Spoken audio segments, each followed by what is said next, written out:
Hello everyone, welcome to the selection classes. तो हमारा rapid news analysis का lecture रहेगा जिसमें हम डिस्कस करेंगे हमारे 7 नवंबर के लिए क्या क्या इंपॉर्टेंट आर्टिकल रहेंगे फॉर योर एग्जाम पर्सपेक्टिव। चलिए स्टार्ट करते हैं। तो हमारा आज का इंडेक्स रहेगा जिसमें हमने मेजरली 4 आर्टिकल कवर करने की कोशिश करी है। तो ये जो आर्टिकल है आज के आपके बेसिकली मेजरली तो आपके प्री के लिए ज़्यादा इंपॉर्टेंट रहेंगे, क्योंकि इसमें आपके वन डे आपके वन लाइनर क्वेश्चन बनने के ज़्यादा चांसेस होते हैं ऐसे आर्टिकल से। तो स्टार्ट करते हैं। तो आपका जो आपका जो आर्टिकल रहेगा वो आपका डिफेंस रिलेटेड रहेगा, काफ़ी इंपॉर्टेंट टॉपिक हो जाता है एग्जाम के लिए। देन आपका फॉर्म जो यमुना रिवर में हर साल बनती है, इस साल भी बन रही है, वो हम रीज़न देखेंगे उसके पीछे रीज़न क्या है और उसको मतलब हेड आपका टैकल करने के लिए गवर्नमेंट ने क्या इनिशिएटिव लिया वो भी हम डिस्कस करेंगे। उसके साथ साथ Yamuna tributary as a Yamuna river के बारे में थोड़ी हमें ज्योग्राफी का पता होना चाहिए। देन हमारी रहेगी डिसीज से रिलेटेड आर्टिकल आया था आपका स्पाइनल मस्कुलर एट्रोफी, SMA भी इसको बोला जाता है। तो ये आर्टिकल ये जो आर्टिकल आया था इस डिसीज़ को हम कवर करेंगे, तो क्योंकि डिसीज़ जो टॉपिक आपका काफ़ी इंपॉर्टेंट हो जाता है। इसके हम कॉज देखेंगे, क्या इसके सिम्टम होते हैं, क्या इसका ट्रीटमेंट होता है, वो सब हम कवर करेंगे। देन आपका अगेन एक डिफेंस से रिलेटेड आर्टिकल था आयरन डोम आपका पता होगा कहाँ का डिफेंस सिस्टम आपका इसराइल का। तो उसके बारे में हम डिस्कस करेंगे, आपका क्या उसके जो सिग्निफिकेंस है वो सब हम कवर करेंगे। देन लास्ट आपका अगेन एक आपका ऑर्गेनिज्म बोल सकते हैं इसको, जो भी आपका माइक्रो ऑर्गेनिज्म है बेसिकली आपका टार्डिग्राड्स है। इससे रिलेटेड आर्टिकल आया था कि ये मून पे छोड़ दिए गए हैं या एक्सीडेंटली छोड़े गए हैं, वो हम डिस्कस करेंगे कि ये होते क्या है बेसिकली, वो आपके एग्जाम के लिए इंपॉर्टेंट होता है। चलिए स्टार्ट करते हैं। तो आपका फर्स्ट आर्टिकल था, हमने बताया था एक आपका डिफेंस से रिलेटेड था जिसमें मिलिट्री एक्सरसाइज की बात करी गई थी। तो इसमें दो एक्सरसाइज को आज हम कवर करेंगे, एक आपकी रहेगी वज्र प्रहार और एक आपकी रहेगी गरुड़ा शक्ति। तो वो हम डिस्कस कर लेते हैं। तो इन दो सिग्निफिकेंट जॉइंट मिलिट्री एक्सरसाइज के बारे में बात है। तो जो आपकी वज्र प्रहार है ना और जो आपकी गरुड़ शक्ति है, तो जो आपकी देख लेते हैं आपके पहले। तो बेसिकली आपका ये एनहांसिंग किसके लिए यूज़ करी जाती है, for the cooperation and tactical capability. तो अब ये है आपका स्पेसिफिकली बात कर लेते हैं दोनों के बारे में अलग अलग। तो आपकी वज्र प्रहार है बेसिकली ये दो कंट्रीज़ के बीच में परफॉर्म करी जाती है, वो आपकी इंडिया और US से। ठीक है, एक तो यहाँ से क्वेश्चन बनने के चांसेस रहते हैं, as a match of following में भी यूज़ होता है। बात हो जाती है इसके ऑब्जेक्टिव की। तो इसका ऑब्जेक्टिव क्या है, टू स्ट्रेंथन मिलिट्री कॉपरेशन, वही सबके जो मेजरली आपके ऑब्जेक्टिव रहते हैं मिलिट्री एक्सरसाइज के। और आपका improve interoperability through the joint tactical drills. ठीक है, वो ये दोनों कंट्रीज़ के बीच में कॉपरेशन और आपका जो एक दूसरे के ना जो टेक्टिकल स्किल्स होती है उनको यूज़ कर सकते हैं, शेयर कर सकते हैं, ताकि अपने अपने रिस्पेक्टिव एरियाज़ में उनको यूज़ कर सके। हिस्ट्री की बात कर ले कि कब से, तो 2010 में इसका आगमन हुआ था, आपका इस्टेब्लिशमेंट हुई थी, इसकी स्थापना हुई थी, जब से स्टार्ट हुई थी ये परफॉर्म करना। फ्रीक्वेंसी की बात करें तो आपका हर साल ये परफॉर्म करी जाती है आपके इंडिया और US के बीच में। ये आपका जो अभी वाला है ये आपका 15th एडिशन वाला है। टाइम रहेगा आपका नवंबर 2 से आपका 22 नवंबर के बीच में परफॉर्म करी जाएगी। ये इसका 15th एडिशन। तो यहाँ से भी क्वेश्चन बन सकता है कि कौन सा एडिशन है अभी ये। लोकेशन की बात करी जाए तो आपका USA का अडायो वाला रीजन है, उसमें ये परफॉर्म करी जाएगी। पार्टिसिपेंट्स आपके 45 लोग तो ईच कंट्री से जाएंगे, 45 from India and 45 from US green berets. ठीक है, देन हमारा नेक्स्ट था आपका गरुड़ा शक्ति एक्सरसाइज। गरुड़ा शक्ति था, इसके बारे में हम डिस्कस कर लेते हैं। तो ये वाली जो एक्सरसाइज है ये आपकी कौन सी दो कंट्री के बीच में परफॉर्म करी जाती है, इंडिया और इंडोनेशिया। ठीक है, यहाँ एक तो यहाँ से क्वेश्चन बन सकता है और आपकी डेट इंपॉर्टेंट हो जाती है, ये आपकी 1 से 12 के बीच में परफॉर्म करी जाएगी। नवंबर मंथ हमारा यही वाला। ऑब्जेक्टिव इसका भी सेम रहेगा, टू इम्प्रूव आपका military cooperation and enhance joint operation skills. किसको टैकल करने के लिए, काउंटर टेररिज्म और आपके स्पेशल ऑपरेशंस को परफॉर्म करने के लिए, हैंडल करने के लिए। हिस्ट्री की बात करी जाए तो वो आपकी 2010 में थी, ये आपकी 2012 में स्टार्ट करी गई थी। ठीक है, इंडिया और इंडोनेशिया के बीच में। सिग्निफिकेंस की बात करें तो ये आपका किसके लिए यूज़ होती है, आपकी स्ट्रेंथनिंग बायलैटरल टाइज, देन आपका रीजनल सिक्योरिटी और उसके साथ साथ आपका एनहांस कैपेबिलिटीज़। ठीक है, ये आप बेसिक आइडिया आपको मिल ही क्या होगा। यहाँ से क्वेश्चन आने के चांस है क्योंकि डिफेंस आपका इंपॉर्टेंट टॉपिक होता है। और यहाँ से मैच द फॉलोइंग भी आ सकते हैं कि दो एक्सरसाइज तो मैंने आपको बता दी दो कंट्रीज़ के बीच में, उसके साथ साथ आपको पता होनी चाहिए अपनी जो नेबरिंग है ना, म्यांमार के साथ, श्रीलंका के साथ कौन सी होती है, देन आपका बांग्लादेश के साथ कौन सी होती है, नेपाल के साथ। जो ये तो नेबरिंग कंट्रीज है, इनका तो बिल्कुल याद ही होना चाहिए आपको टिप्स। उसके साथ साथ जो भी इंपॉर्टेंट कंट्रीज़ है, जो बड़ी मेजर आपकी कंट्रीज़ है, उनके साथ साथ जो भी हम परफॉर्म करते हैं वो भी आपको पता होनी चाहिए, वो आप देख सकते हैं। देन हमारा नेक्स्ट आर्टिकल रहेगा, क्या है ये आर्टिकल, ये आपको पता ही होगा, ये हर साल आपका न्यूज़ में आता है, इसी टाइम आता है कहीं ना कहीं। तो क्या था वो आर्टिकल, हमने इंडियन एक्सप्रेस से लिया। ये था कि वाई डज फोम ओकर इन यमुना रिवर, इज हमारी हेडिंग रहेगी। ये था आपका आर्टिकल की हेडलाइन की थिक फाइट फ्रॉड देखा गया, उसकी ब्लैंकेट देखी गई है यमुना रिवर में दिल्ली में। तो ये बात करेंगे कि क्यों ये होती है हर साल, क्या रीज़न है और इसके लिए गवर्नमेंट ने क्या क्या इनिशिएटिव लिया। तो हम स्टार्ट करते हैं। तो आप देख सकते हैं वाइट कलर का झाग जैसा ऐसा बन जाता है आपका यमुना रिवर के ऊपर। ठीक है, कॉज देख लेते हैं कि व्हाट आर द कॉज, भाई हर साल हो रहा है तो क्या रीज़न आएंगे। तो इसके मेजरली रीज़न आपके ये आपके 5 रीज़न रहेंगे। तो फर्स्ट रीज़न होता है आपका पॉल्यूटेंट एक्यूमुलेशन। तो पॉल्यूटेंट एक्यूमुलेशन की बात करें तो आपके जो पॉल्यूटेंट्स आते हैं ना, वो विंटर के टाइम ना कहीं उनकी जो नेचुरल डायलेशन होता है ना पॉल्यूटेंट्स को डाइल्यूट होने का नदी में, वो बहुत स्लो हो जाता है, जिसकी वजह से वो कंसनट्रेट हो जाते हैं और वाइट फॉर्म जैसे झाग जैसे स्ट्रक्चर में आपके कन्वर्ट हो जाते हैं। सेकंड होता है आपका मेजरली आपका डिटर्जेंट। तो डिटर्जेंट इसका कहीं ना कहीं आपके मेन कंट्रीब्यूटर है फॉर द फॉर्मिंग। तो इसमें क्या हुआ था, आपके डिटर्जेंट में आपके फॉस्फेट प्रेजेंट होते हैं जो कि आपके डोमेस्टिक और इंडस्ट्रियल एक्टिविटीज़ के थ्रू निकलते हैं डिटर्जेंट के माध्यम से। वो आपके कहीं ना कहीं आपके ना ये काम करते हैं लीडिंग टू सरफेक्टेंट बिल्डिंग आपका इन द वाटर, ये एज अ झाग बना देते हैं इसकी वजह से, ठीक है। देन आपका आता है इंडस्ट्रियल इन्फ्लुएंस। तो यहाँ से देखा गया कि जो इंडस्ट्रीज़ है ना आसपास वाली, तो वो एक तरह से ना केमिकल छोड़ती है इसके नदियों के, जो यमुना नदी के पानी में, उसकी वजह से फॉर्म क्रिएशन होता है। देन आपका आता है बैक्टीरियल एक्टिविटी। तो जो बैक्टीरियल एक्टिविटी होती है एनोरेबिक वाली, जिसमें आपका ऑक्सीजन का यूज़ कम होता है, नहीं होता है, तो वो पॉल्यूटेंट स्पेशली होता है कि जो ओखला वाला बराज एरिया है ना, वहाँ से आपके जो केमिकल्स निकलते हैं वो कहीं ना कहीं एड करते हैं किसके लिए, मतलब बढ़ावा देते हैं फॉर्म फॉर्मेशन को लेके, ठीक है। और लास्ट आपका रहेगा सीजनल चेंजेस। तो सीजनल चेंजेस में ये देखा कि जो विंटर के टाइम में ना कहीं आपका ऑक्सीजनेशन रिड्यूस हो जाता है, जो कि आपके फॉर्मिंग को और बढ़ावा देता है।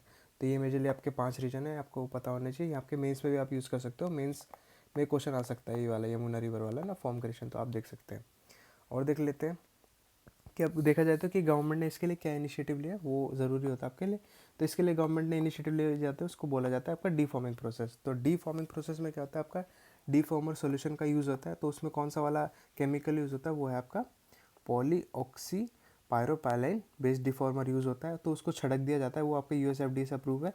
तो उसको छिड़क दिया जाता है नदी में, तो वो आपका सप्रेस कर देता है फॉर्म को इफेक्टिवली विदाउट, मतलब हार्म भी नहीं करता ऐसे पानी की क्वालिटी को। तो ऐसा भी ज़रूरी हमें जो तरीका है वो ऐसा लेना पड़ेगा ना कि फॉर्म तो हटा दिया पर पानी कहीं ना कहीं दूषित हो गया या फिर आपका आपका यूज़ लायक नहीं बचा है। तो और आपका हो जाता है कि डाइल्यूशन रेशियो क्या रहता है इसका, तो 1:100 का डाइल्यूशन रेशियो रहता है, जो आपके मिनिमाइज़ कर देता है सिलिकॉन जैसे कॉन्स्टिट्यूंट्स को पानी से, ठीक है। देन आपका आता है इकोलॉजिकल सेफ्टी। तो इकोलॉजिकल सेफ्टी के मामले में देखा गया जो टेस्टिंग होती है ना, इंडिकेशन, वो reduce no reduction in dissolved oxygen. तो ऐसा देखा जाता है कि जो ऐसे ये डिफॉर्मिंग प्रोसेस है, ये है ना कहीं आपके डिजॉल्व ऑक्सीजन का जो लेवल है वाटर में, उसको भी कोई ज़्यादा इम्पैक्ट नहीं करता है। तो इसको यूज़ करना ठीक है। तो ये आपके रिवर इकोलॉजी को भी हार्म नहीं करता है, क्योंकि ऑर्गेनिज्म भी रहता है। अगर उसमें ऑक्सीजन कंटेंट ही कम हो जाएगा ना, तो ऑर्गेनिज्म मरने लग जाएंगे अल्टीमेटली। तो वो उसकी जो इकोलॉजी रिवर की उसको भी हार्म नहीं करता है। देन आपका आता है टेम्पर। ये देखा जाता है कि यानी कहीं ना कहीं अगर जैसे स्प्रे कर देते हो आप ओखला बराज वाले एरिया में, तो वो कहीं ना अभी देखा जाए तो वो टेम्परेरी ही सॉल्यूशन है। वो फिर से कुछ को आपका आपका जो केमिकल है वो छोड़ेंगे और फिर सडनली आपका एनारोबिक बैक्टीरिया है वो आपका ज़्यादा फॉर्म क्रिएशन करने लग जाएंगे। तो ये सब चीज़ें आपके ना short term form control method है। तो ये सब है ना परमानेंट फिक्स नहीं है पॉल्यूशन को लेके। मेजरली तो वही है कि भाई इंडस्ट्रीज़ को कम करना पड़ेगा इसमें पॉल्यूशन, और मेजरली जो आपके 5 फैक्टर बताए ना, इन्हीं को हम धीरे धीरे कम करेंगे ना, तब जाके अल्टीमेटली कम होगी ये सब चीज़ें। देन आपका मॉनिटरिंग और अप्रूवल देखा जाता है, कौन देखता है, वो है आपका national mission for clean Ganga. तो वो भी इसके लिए रिस्पॉन्सिबल है, क्योंकि गंगा की ही ट्रिब्यूटरी है यमुना। तो यमुना से जो पानी आपका डिस्चार्ज होएगा गंगा में, वही अल्टीमेटली आपका गंगा की भी इकोलॉजी बिगाड़ता है। तो वो सब हमें देखना पड़ता है। देन अदर आपके स्टेक होल्डर्स भी है जो इंश्योर करते हैं आपका इको फ्रेंडली एप्लीकेशन मेथड्स को यूज़ करना है, इको फ्रेंडली टाइप जो एप्लीकेशन मेथड है। थोड़ा सा हम यमुना रिवर के बारे में जान लेते हैं। जो यमुना रिवर जिसके बारे में बात हो रही है, तो उसकी जोग्राफी, उसके फिजिकल फीचर क्या है। तो मेजरली आपका सोर्स क्या है, तो सोर्स आपका यमुना का रहता है आपका काशी, उत्तरकाशी डिस्ट्रिक्ट से निकलती है मसूरी रेंज के। तो वहाँ से आपका यमुनोत्री ग्लेशियर है, वहाँ से निकलती है। यहाँ से क्वेश्चन आने के चांस है आपका कहाँ से निकलते हैं, वो आपका यमुनोत्री ग्लेशियर कहाँ पे नियर है, आपका बंदरपुर पीक है मसूरी रेंज में, वहाँ से निकलती है। बेसिन की बात करें तो आपका गंगा बेसिन में मिलती है, कहाँ पे जाके, प्रयागराज, ये आपको पता होगा, उत्तर प्रदेश, ठीक है। देन आपका ये आपका कहाँ से फ्लो करती है, उत्तराखंड, हिमाचल, हरियाणा, दिल्ली, ये आपके मेजरली 4 स्टेट्स है जहाँ से यमुना फ्लो करती है। लेंथ के मामले में बात करी जाए तो लगभग 1400 किलोमीटर इसकी रेंज रहेगी, ठीक है। इंपॉर्टेंट डैम की बात करें तो आपके मेजरली आपके इंपॉर्टेंट डैम इस पर लाई करते हैं। आपका लखवार वैशी डैम है उत्तराखंड वाला, देन आपका तेज वाला बराज डैम हरियाणा वाला, ठीक है। इंपॉर्टेंट ट्रिब्यूटरी किसी मामले में बात करें तो इसकी चंबल है, सिंध है, बेटवा है, केन है, टॉन है, हिंडन, ये इसकी इंपॉर्टेंट ट्रिब्यूटरीज है। यहाँ से क्वेश्चन आने के चांस रहेंगे, ऐसे बोल देगा कि figure out which one of the following other tributaries of Yamuna, या फिर कौन सी नहीं है, ठीक है। ये आपको मैप के थ्रू आप देख सकते हैं। तो ये आपकी गंगा है, ये आपको पता ही होगा। देन आपका ये यमुना है, ठीक है। तो ये आपकी जो इसके जैसे स्टेट तो आपको पता ही लगेगा, आपके उत्तराखंड है, यूपी है, दिल्ली, हरियाणा। देन आपका यहाँ पे तो ये इससे पहले मिल जाती है, बिहार से पहले प्रयागराज आपका वहाँ से वहाँ मिल जाती है। देन इसकी ट्रिब्यूटरीज देखोगे तो ट्रिब्यूटरीज मेनली इसकी चंबल है, सिंध है, बेटवा है, ढसन और केन है, तो इनकी ये सब ट्रिब्यूटरीज है इनकी, तो ठीक है, ये आपको पता होना चाहिए। देन हमारा न्यूज़ अगला इंपॉर्टेंट आर्टिकल रहेगा डिसीज से लेके, वो है आपका SMA। तो SMA क्या होता है आपका, स्पाइनल मस्कुलर एट्रोफी। तो ये कहीं ना कहीं बोला जाता है it is a rare genetical disease. इसमें होता क्या, जो पर्सन होता है ना वो आपकी मूवमेंट नहीं कर पाता मसल्स की। तो आप देख सकते हो, एक मिनट मैं आपको दिखा देता हूँ। तो ये एक देखा जाता है ऐसे इस डिसीज़ में, जो पर्सन, जो भी बच्चा होता है ना, उसकी आप डिफॉर्मिटी देख सकते हो, जो स्पाइनल कोड होती है ना उनकी बहुत ज़्यादा बेंड हो जाती है, तो वो देखा जाता है इसके अंदर। ये कहीं ना कहीं बहुत ज़्यादा रेयर डिसीज़ है, अभी हम आगे डिस्कस करेंगे इसके बारे में। तो पहले तो बात कर लेते हैं कि होती क्या है। तो होने का रीज़न है कहीं ना कहीं आपका लॉस ऑफ नर्व सेल्स। जो नर्व सेल होते हैं उनका नुकसान हो जाता है, जिसकी वजह से जो इलेक्ट्रिकल सिग्नल्स है वो ब्रेन से मसल की तरफ नहीं जा पाते, जिसकी वजह से जो प्रोटीन नीडेड होता है for the codification of gene वो उनके पास नहीं पहुंचता और मसल आपकी ढंग से परफॉर्म नहीं कर पाती। तो ऐसा बोला जाता है कि अभी जो मतलब करंट सिनारियो, मतलब होता कैसे है, जो आपकी जीन होता है ना उसमें 2 कॉपीज़ होती है, एक आपकी मदर से मिलती है और एक आपके फादर से मिलती है। तो ये वाली डिसीज़ जब फॉर्म होती है मेजरली जब जो दोनों कॉपीज़ आई है ना पेरेंट्स से वो फॉल्टी हो, एक नहीं दोनों फॉल्टी हो जाती है, तो उन केसेस में आपका SMA देखा जाता है। इसीलिए मैं बोल रहा हूँ कि कहीं ना कहीं रेयर डिसीज़ है। देन ये आपका रिस्पॉन्सिबल, आपका क्वेश्चन आ सकता है कि कौन सा जीन इसके लिए रिस्पॉन्सिबल होता है, वो होता है आपका SMN1 जीन, जो कि लिए इसके डिफॉर्मिटी के लिए रिस्पॉन्सिबल होता है, उसको बोला जाता है सर्वाइवल मोटर न्यूरॉन 1 जीन।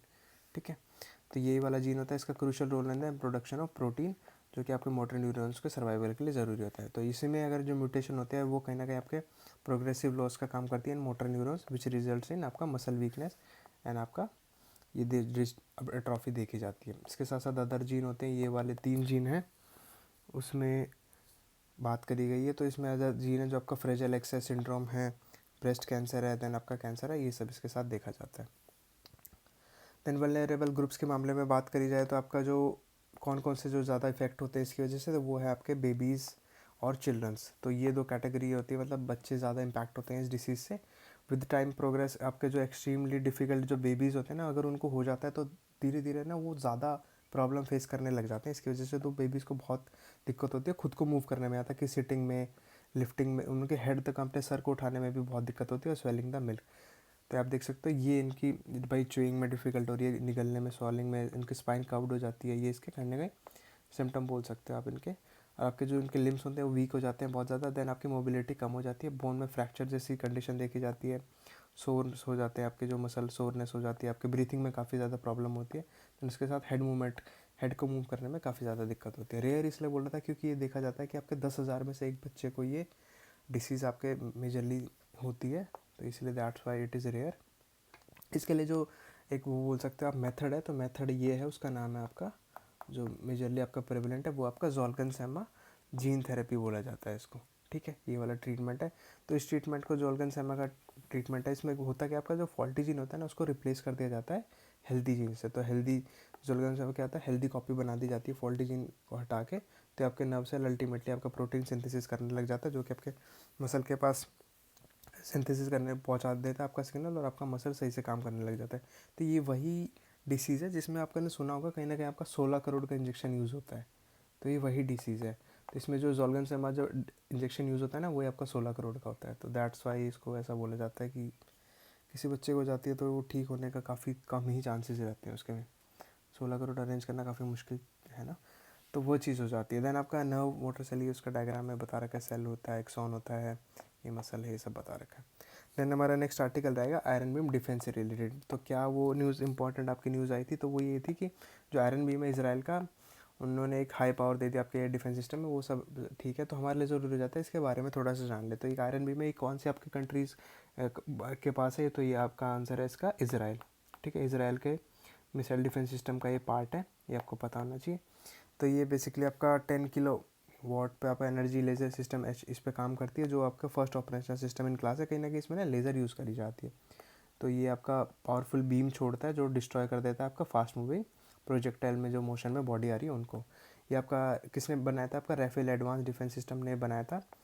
तो ये आपका 2014 में अनवील कराया गया था पहली बार। इसकी रेंज के मामले में इंपॉर्टेंट है, आपकी रेंज हो जाती है इसकी आपकी 7 किलोमीटर।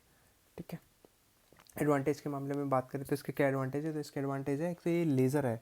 तो लेज़र है तो ये है ना कहीं आपका इसमें कि डिप्लीट नहीं करती एम्यूनेशन, तो हमें जो जो सस्टेनेबल कैपेबिलिटी देता है फॉर द डिफेंस। ठीक है, और आपका कहीं ना कहीं कन्वेंशनल एम्यूनेशन वाले सिस्टम पे नहीं डिपेंड कर रहा है, तो ये आपका डायरेक्ट रिजल्ट करता है फॉर द कोस्ट सेविंग के मामले में। और आपका इजराइल का डोम सिस्टम है वो आपका है ना कहीं काफ़ी सारे प्लेटफॉर्म पे भी यूज़ करा जाता है और आपका मल्टी लेयर डिफेंस सिस्टम का है। तो ये देख सकते हैं आपका ये बोला गया इसको गार्डियंस ऑफ द स्काई। तो जो फायर पावरफुल होती है बीम की जो वो डिस्ट्रॉय कर देती है आपके फास्ट मूविंग प्रोजेक्टाइल मोशन को। ये किस किस को इंटरसेप्ट कर सकती है आपके यूएवीज मिसाइल को, रॉकेट को, आर्टिलरी को और मोटर्स को। देन उसके साथ साथ ये इसकी वो रेंज बता रखी है। देन ये सब ठीक है।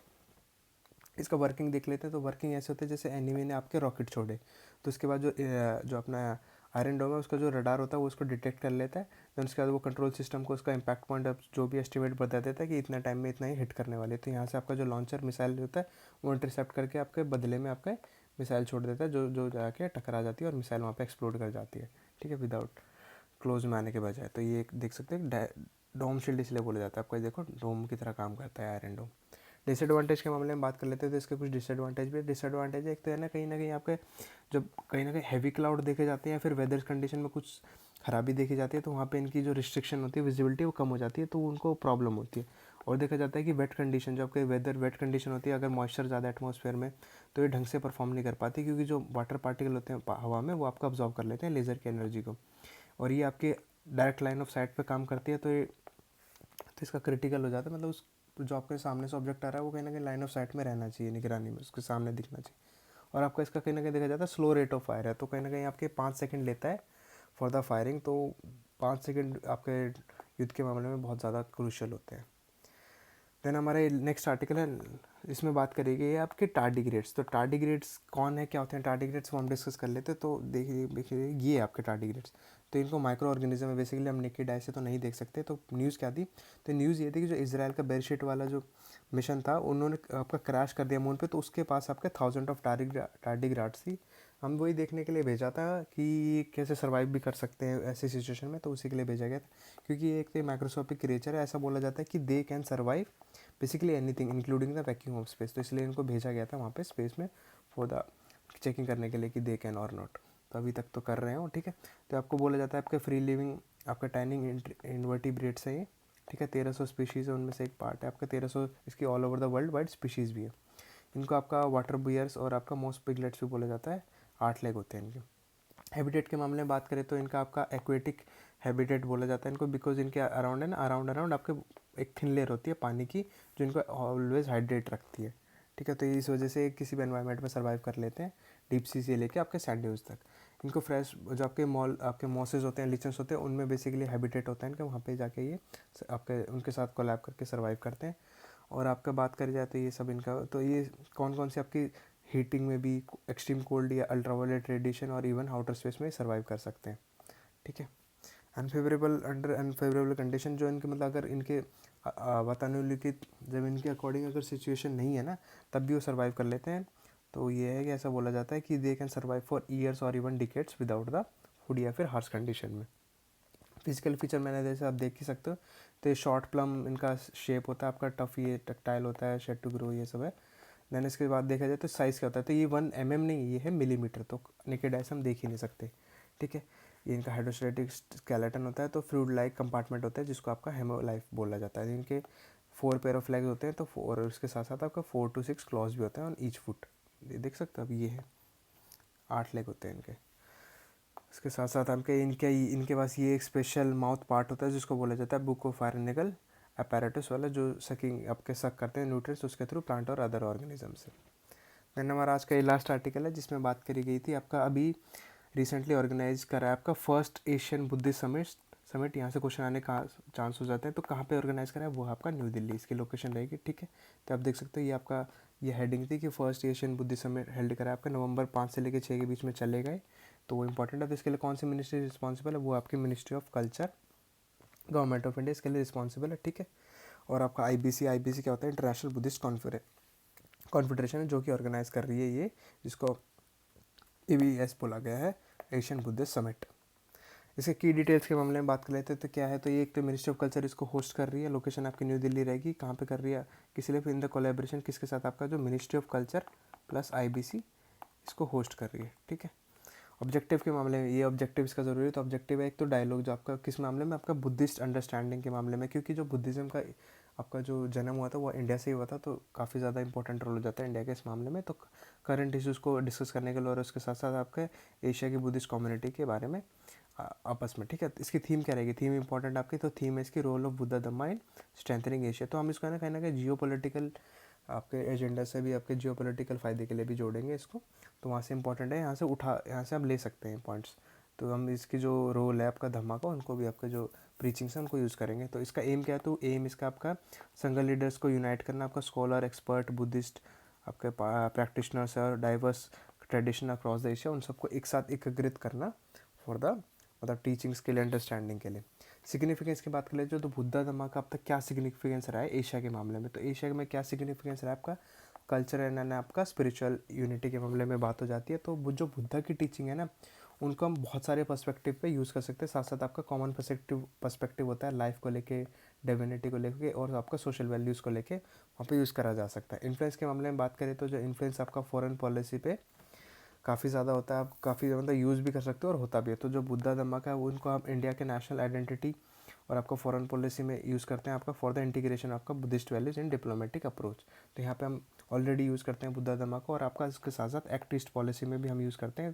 कहीं ना कहीं इस समिट में रिफ्लेक्ट भी करेगा आपके इंडिया के ईस्ट एक्ट पॉलिसी है, वो आपका एम करता है किसके लिए, आपका development and cooperation with in the Asian जो भी कंट्रीज़ है, ठीक है, on the Dhamma guiding principal. तो बताया दिया था, यदि आपकी फर्स्ट रहेगी एशियन बुद्धिस्ट समिट आपकी न्यू दिल्ली, आपको पता होगा। देन की और भी क्या थे आपके की थीम्स क्या थे, तो थीम्स वैसे मैंने बता दी थी। तो थीम इसकी वही आएगी, relevance of Buddhism in modern society क्या है, आपका बुद्धिज़्म आर्ट, आर्किटेक्चर और हेरिटेज के बारे में बात करेंगे। उसके साथ आपका बुद्धा करिका दल, इसको बोला जाता है आपका life and teachings of Buddha and आपका डिसेमिनेशन ऑफ बुद्धा धम्म। तो ये सब, उसके साथ साथ आपका होली बुद्धिस्ट रिलिक्स से जो आपका रोल है, उनका सोशल इंपॉर्टेंस है अपनी लाइफ पे या फिर एज अ नेशन ग्रोथ के लिए, उनको हम डिस्कस करेंगे इस मीटिंग में। देन उसके साथ साथ आपका बुद्धा धम्मा का साइंटिफिक रिसर्च एंड वेलबिंग में क्या रोल है वो भी हम यूज़ करेंगे। उसके साथ आपका लिटरेचर एंड फिलॉसफी 21वीं सेंचुरी में इस पर कैसे निर्भर करती है, कैसे हम यूज़ कर सकते हैं, वो सभी हम डिस्कस करेंगे। देन आपका ये बता दिया था कि एक तो न्यू दिल्ली में होएगी आपकी, ठीक है, ऐसे क्वेश्चन आने के चांस हो जाते हैं। उसके साथ साथ आप यहाँ पे एग्जिबिट करेंगे किसको, आपके कल्चरल डिस्प्लेस को। थीम आपकी बताई दी थी, थीम रहेगी आपकी India and the age the Dhamma Setu, इसका मतलब होता है ब्रिज ऑफ धम्मा। पर्पस आपका वही रहेगा कि कहीं ना कहीं आपका शोकेश करेगा India role in connecting Asia through Buddhism. तो ये रोल रहेगा, ऐसे क्वेश्चन आ सकता है आपका। डिस्प्ले क्या करेगा, तो ये डिस्प्ले करेगा आपका क्रिएटिव आपके एग्जिबिट करेगा, किसको हाईलाइट करेगा, आपका इंडिया बुद्धिज़्म हेरिटेज को, और इन्फ्लुएंस क्या है इसका ऑल ओवर द एशिया, वो सब हम इसके थ्रू डिस्कस करेंगे। तो ये हमारा आज का लास्ट आर्टिकल था। उम्मीद करता हूँ कि आपको हमारे जो सीरीज़ आपका रहने पसंद आ रही होगी। तो यार पसंद आ रही है तो please like the video, at least यार लाइक्स कर सकते हो आप। इतना सा एफर्ट दिखाओगे तो हमें मोटिवेशन मिलती है और ऐसे वीडियो बनाने के लिए आपके लिए। एंड प्लीज़ हाँ like the video and thanks for watching. And please आप अपने दोस्तों के साथ भी शेयर कर सकते हैं, क्योंकि हम चाहते हैं कि हमारा चैनल ग्रो करे और हम बहुत मोटिवेटेड रहे आपके लिए और ऐसा कंटेंट लाने के लिए। एंड तो कमेंट भी कर सकते हैं अगर आपको कुछ डाउट है या कुछ डिग्री है। और आप पीडीएफ अगर चाहते हैं तो मैं आपका पीडीएफ आपका जो टेलीग्राम चैनल है उस पर अपलोड करवा दूँगा, ठीक है। इसका जो चैनल है आपका द सिलेक्शन क्लासेस का, ठीक है। So please like the video, share with your friends and subscribe our channel the selection classes. Thank you.